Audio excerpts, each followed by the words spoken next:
Hello friends, कैसे हैं आप? उम्मीद करती हूँ आप सब ठीक होंगे। फिर से आ गई हूँ यूजफुल सी टिप्स एंड ट्रिक वीडियो लेकर। कोई भी काम मुश्किल नहीं होता, अगर हम किसी भी काम में छोटी सी ट्रिक अपना लेना तो हमारे काम बेहद आसान हो जाते हैं। जिन चीज़ों को हम ये सोचकर फेंक देते हैं कि इनका कुछ भी इस्तेमाल नहीं है, अगर हम उसमें छोटी सी टिप्स अपना लें तो हम हर चीज़ को इस्तेमाल में ले भी सकते हैं और अपने काम को आसान बना भी सकते हैं। वीडियो को एंड तक ज़रूर से देखिएगा, वीडियो बहुत ही ज़्यादा हेल्पफुल होने वाली है।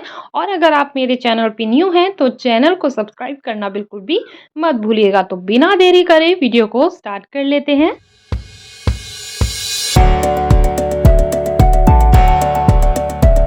फ्रेंड्स, पहली ट्रिक हमारी ये प्लास्टिक वाली जो बाल्टी होती है ना, इसको लेकर है। आज मैं इसका बहुत ही अच्छा सा यूज़ आपको बताने वाली हूँ। हमारे घर में एक्स्ट्रा बाल्टी होती है या फिर ये कह सकते हैं कि बकेट टूट जाती है तो हम उसको एक साइड में रख देते हैं क्योंकि इसका कुछ भी यूज़ नहीं रहता, पानी निकलता है। तो जैसे आप देख सकते हैं ये बकेट नीचे से टूट गई थी तो इसमें से पानी निकलता तो मैं इसको यूज़ नहीं कर रही थी। तो आज मैं आपको इसका बहुत ही अच्छा इस्तेमाल बताने वाली हूँ। अगर आपके पास भी इस तरह की बकेट रखी हुई हैं, टूट गई है या फिर एक्स्ट्रा है तो आप उसका इस तरह से यूज़ ले सकते हैं। तो देखिए, मैंने पुराने दुपट्टे ले लिए हैं और मेरे पास पुरानी टी-शर्ट भी पड़ी हुई थी, तो यहाँ पर मैं दुपट्टे और टी-शर्ट का यूज़ करने वाली हूँ। ये देखिएगा, तो मैं जो टी-शर्ट लूँगी और दुपट्टा लूँगी वो मैचिंग लूँगी। आप भी कोशिश यही कीजिएगा कि आपके पास दुपट्टा और टी-शर्ट मैचिंग होनी चाहिए, तो इसका लुक और भी अच्छा आएगा। कोई भी चीज़ वेस्ट नहीं होती है, अगर हम उसका सही तरीके से इस्तेमाल करें तो हम हर चीज़ों को इस्तेमाल में ले सकते हैं। जैसे कि देखिए, मैंने पुराना दुपट्टा, पुरानी टी-शर्ट को और पुरानी ही बकेट को यूज़ कर रही हूँ और आप देखिएगा जब ये बनेगा ना आपको भी बहुत ही ज़्यादा पसंद आएगा। तो यहाँ पर मैंने देखिए ये टी-शर्ट और दुपट्टा ले लिया है। अब हमें करना क्या है, चलिए मैं आपको बताती हूँ कि मैं इस टी-शर्ट का किस तरह से इस्तेमाल करने वाली हूँ बकेट में। तो देखिए, मैं इसका ढक्कन खोल लेती हूँ और टी-शर्ट को मैं उल्टा ही रखूँगी, इसको भी सीधा नहीं करूँगी और इस बकेट के अंदर मैं इसको कुछ इस तरह से डाल दूँगी और फिर ऊपर की साइड में इसको कुछ इस तरह से हमें बकेट को टी-शर्ट से कवर कर देना है। अब बकेट को हमें उल्टा कर लेना है। तो ये देख सकते हैं आप, इसको उल्टा करने के बाद नीचे की साइड से हमें इस तरह से चाहे तो आप सुई से इसमें टाँके लगा सकते हैं या इसमें रबड़ लगा दीजिएगा। तो यहाँ पर फ़िलहाल मैं अभी इसमें रबड़ लगा दूँगी, आप चाहें तो इसको सुई से अच्छे से सेट कर सकते हैं। ये देखिएगा, चुन्नट से भर लीजिएगा और इस तरह से सुई से इसमें टाँके लगा दीजिएगा। तो यहाँ पर मैं रबड़ लगा लेती हूँ, रबड़ लगाने के बाद फिर आपको दिखाती हूँ कि ये किस तरह से हो जाएगा। तो ये दिखेगा, इस तरह से हमें इसको कर लेना है। तो चलिए मैं इसको रबड़ लगा देती हूँ। ये देख सकते हैं फ्रेंड्स, मैंने इसमें रबड़ लगा दी थी। अब मैंने बकेट को सीधा कर लेना है। जितनी भी एक्स्ट्रा टी-शर्ट है उसको हम अंदर की साइड में फ़ोल्ड कर देंगे। ये देखिएगा। अच्छा, चलिए अब इसको हम साइड में रख देते हैं। अब बारी आती है इसके ढक्कन की। ढक्कन पे हमें दुपट्टे को लगाना है। दुपट्टे को किस तरह से लगाना है तो चलिए मैं आपको बताती हूँ। पहले तो हमें दुपट्टे की अच्छे से चौकोर तह बना लेनी है और सेंटर में इस ढक्कन को हमें कुछ इस तरह से रख देना है। अब हाथों से हमें देखिए कुछ इस तरह से चुन्नट बना लेनी है जिससे कि ढक्कन पर भी बहुत ही प्यारा सा डिज़ाइन आ जाए और जितना भी एक्स्ट्रा है उसको आप इस तरह से हाथों से पकड़ लीजिएगा। ये देखिएगा, कुछ इस तरह से दोनों साइड से मैंने चुन्नट बना ली है और हमें इसे सारे जो दुपट्टा एक्स्ट्रा है इसको ऊपर की साइड में कुछ इस तरह से ले लेना है। ये देखिएगा, इस तरह से करने से फिर हम इसमें रबड़ लगा देंगे और रबड़ हमें कुछ इस तरह से लगानी है जिससे कि ये ऊपर से इस तरह से हमें दुपट्टे को मोड़ लेना है कि ये एक हैंडल का काम कर जाए। तो इस तरह से हमें रबड़ को अच्छे से लगा लेना है, जितना भी एक्स्ट्रा दुपट्टा है वो इसके अंदर आ जाएगा। अब ये देखिए, बहुत अच्छा हमारा हैंडल भी बनकर तैयार हो गया है। अब इस ढक्कन को हम बकेट में लगाएँगे ना तो आप देखिएगा पुरानी बकेट का कितना अच्छा लुक चेंज हो जाएगा, मिनटों में बनकर तैयार हो जाती हैं। कुछ चीज़ें ऐसी होती हैं बच्चों की इधर-उधर पड़ी रहती हैं, तो यहाँ पर आप ये टूटी हुई बकेट का इस तरह से इस्तेमाल ले सकते हैं जो रखी हुई भी बहुत अच्छी लगेगी।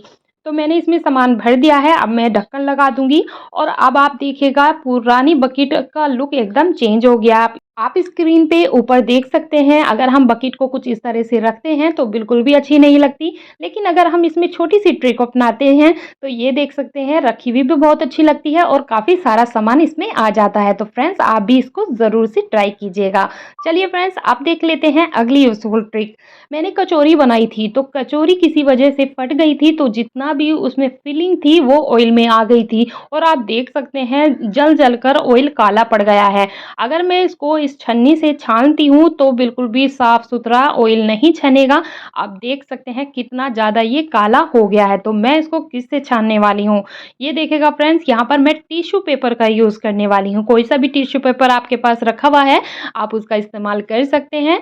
ये देखिएगा टिश्यू पेपर ले लिया है मैंने, एक बाउल ले ली है और एक मैंने छन्नी ले ली है। बड़ी वाली छन्नी का यहाँ पर इस्तेमाल करना है। देखिए कुछ इस तरह से मैंने टिश्यू पेपर को छन्नी के ऊपर इस तरह से लगा दिया है और जितना भी कढ़ाई में ये ऑयल है जो बहुत ही ज़्यादा गंदा हो चुका है, इसको मैं इसके अंदर डाल दूँगी। तो इससे अच्छे से हमें सारे ऑयल को इसमें डाल देना है। थोड़ा इसमें छनने में टाइम लगेगा लेकिन बिल्कुल साफ-सुथरा ऑयल छनेगा। जितना भी ये कालापन है, ये सारा टिश्यू पेपर पे आ जाएगा और देखिएगा फ्रेंड्स फिर आप इस ऑयल को यूज़ कर सकते हैं। जितना गंदा ये ऑयल हो रहा था, इतना गंदा ऑयल तो आप कुकिंग में बिल्कुल भी यूज़ नहीं कर पाते। लेकिन अगर आप इसको टिश्यू पेपर से छानेंगे, तो आपका काम बेहद आसान हो जाएगा। देखिए आधा ये छन चुका था क्योंकि इसमें थोड़ा टाइम लगता है, तो आप इसको करके रख दीजिएगा, धीरे-धीरे ये छनता रहेगा इस तरह से। आप देखिएगा बिल्कुल क्लीन इसमें से ऑयल निकला है और अगर हम इसे छन्नी से छानते ना तो इतना साफ तो बिल्कुल भी नहीं होने वाला था। तो यहाँ पर अगर आपके साथ भी ऐसा हो जाता है आपका ऑयल ज़्यादा गंदा हो जाता है, तो आप यहाँ पर टिश्यू पेपर का इस्तेमाल कर कर अपने काम को आसान बना सकते हैं। तो चलिए फ्रेंड्स अब देख लेते हैं अगली यूज़फुल ट्रिक। कुछ खाने-पीने की चीज़ें हमारी ऐसी होती हैं जो हम इस तरह के जार में रख लेते हैं, डब्बों में रख लेते हैं। तो होता क्या है देखिए कभी-कभी जल्दबाज़ी में ढक्कन ढीला पड़ जाता है तो उसमें चींटियाँ, कीड़े-वीड़े आ जाते हैं। तो आज मैं आपको बहुत ही कमाल की ट्रिक बताऊँगी। देखिए सिरका हर किसी के घर में रखा रहता है, तो हमें क्या करना है ये हमें विनेगर ले लेना है और इसको देखिए कॉटन से हमें भिगो लेना है और फिर जहाँ पर जो भी डिब्बे में आप खाने-पीने की चीज़ रखते हैं ना, उस पर थोड़ा-सा इस तरह से सिरके को लगा देना है ढक्कन के आस-पास। ये देखिएगा, ऐसा करने से क्या होगा अगर आपका गलती से ढक्कन ढीला रह गया है, तो इसमें चींटियाँ बिल्कुल भी नहीं आएँगी, बिल्कुल भी चींटियाँ आने वाली नहीं है। तो आप इस तरह से सिरके का इस्तेमाल कर सकते हैं। उम्मीद करती हूँ ये ट्रिक आपको पसंद आई होगी। तो चलिए फ्रेंड्स, आज मैं आपको बहुत ही कमाल की ट्रिक बताने वाली हूँ। टिश्यू पेपर ले लेना है और टिश्यू पेपर पे आपको काफ़ी सारे चावल डाल देने हैं। जी हाँ फ्रेंड्स, चावलों को हमें ले लेना है 1-2 चम्मच के करीब। अब हमें परफ्यूम या डिओ का इस्तेमाल करना है। तो ये देखिए आप चाहें तो परफ्यूम ले सकते हैं या फिर डिओ ले सकते हैं, लेकिन मैं यहाँ पर परफ्यूम का यूज़ करने वाली हूँ। परफ्यूम को चावलों पर छिड़क देना है। अब आप ये सोच रहे होंगे चावलों पर परफ्यूम छिड़क कर क्या होगा? क्या इसका फ़ायदा होगा और क्या इसका मैं करने वाली हूँ?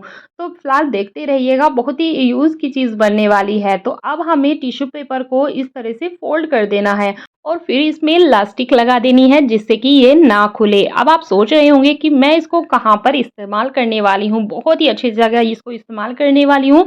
होता क्या है फ्रेंड्स, हमारे कबर्ड में से बैड स्मेल आती है या फिर हमें बार-बार परफ्यूम लगाना होता है अपने कपड़ों में से भी बैड स्मेल आती है।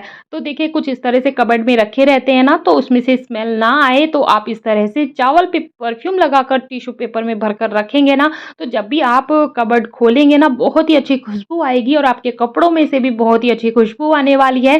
सीलन की बिल्कुल भी स्मेल नहीं आएगी। बार-बार आपको कपड़ों में परफ्यूम लगाने की ज़रूरत नहीं पड़ेगी। बहुत ही कमाल की ये ट्रिक है, आप इसको ज़रूर से ट्राई कीजिएगा। तो चलिए फ्रेंड्स अब देख लेते हैं अगली यूज़फुल ट्रिक।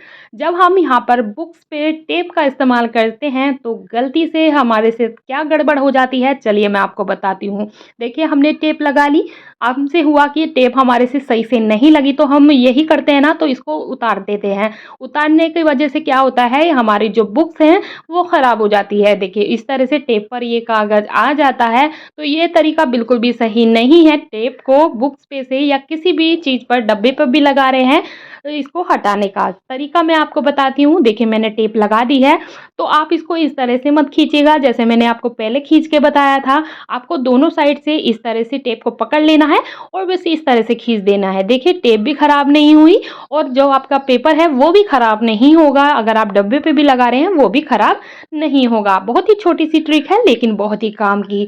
अब बारी आती है तवे को लेकर। जब हम रात में तवे को धोकर रखते हैं, जब हम सुबह देखते हैं ना तो उसमें लग जाता है जंग। अब तवे पे लगे जंग को हम किस तरह से साफ कर सकते हैं, तो यहाँ पर हम सरसों का तेल ले लेंगे। थोड़ा-सा सरसों का तेल डाल देंगे तवे पे और इसमें फिंगर की हेल्प से तवे पर अच्छे से फैला लेंगे। जितना भी जंग है वो तवे पे से निकल जाएगा। ये देखिएगा अच्छे से हमें इसको रगड़ लेना है। फ्रेंड्स कोशिश ये ही कीजिएगा जब आप रात को तवा धोते हैं तो उस पे थोड़ा-सा सरसों का तेल लगा देंगे ना तो बिल्कुल भी जंग नहीं लगेगा। ये देखिएगा जल्दबाजी में मैंने इसको ऐसे ही रख दिया था और इस वजह से इसमें जंग लग गया था। आप देख सकते हैं कितना सारा जंग जो है वो निकला है। तो यहाँ पर मैं अब साबुन का इस्तेमाल नहीं करने वाली हूँ, सिर्फ़ इसको साफ पानी से धोकर ही मैं लेकर आऊँगी और जितना भी देखिए ये जंग है इस पे से निकल जाएगा। ये देखिएगा मैंने यहाँ पर साबुन का इस्तेमाल बिल्कुल नहीं किया, सिर्फ़ पानी से धोकर इसको लाई हूँ और ये अभी चिकना है। अगर हम इसको ऐसे ही रखेंगे ना तो फिर इसमें जंग नहीं लगेगा। तो आप भी इस ट्रिक को ज़रूर से ट्राई कीजिएगा, बहुत ही ज़्यादा कमाल की है। उम्मीद करती हूँ फ्रेंड्स ये सारी टिप्स एंड ट्रिक आपको पसंद आई होगी। वीडियो पसंद आई तो प्लीज़ वीडियो को लाइक, मेरे चैनल को सब्सक्राइब करना बिल्कुल भी मत भूलिएगा। मिलती हूँ आपसे नेक्स्ट वीडियो में, तब तक के लिए बाय बाय फ्रेंड्स।